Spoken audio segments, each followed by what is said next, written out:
আছে। ওপরের ছবিগুলো সব আগাম ক্ষুদিরাম, প্রফুল্ল চাকি, বিনয় বাদল, ভগৎ সিং এদের ছবি। এরা দেশমাতৃকার নামে শপথ করেছে যে ভারতকে শেষ করবে। এরা সব বাংলাদেশি মৌলবাদী। কী হবে? এটা একটা সুইসাইডাল খেলা। বড় বড় দেশ ভারতের সামরিক শক্তির কাছে পারে না, তারা ধ্বংস হয়ে যায়। এই সামান্য দু চারটে চ্যাংড়া ব্যাংড়া এরা কী করবে? এদের জন্য আমাদের মিলিটারি বা কোনো রাফায়েল টাফায়েল ব্যবস্থা করতে হবে না।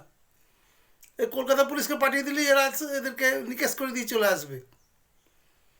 তো এরা সমানে বলছে যে ভারতকে ধ্বংস করো। এদের এরা সব ধরা পড়েছে গত কয়েকদিন এই আসাম সীমান্তে, বাংলাদেশ, আমাদের কোচবিহার, এই মুর্শিদাবাদ, মালদা, ব্যাঙ্গালোর ধরা পড়েছে। এরা সবাই নাশকতার উদ্দেশ্যে ভারতে ঢুকেছিল।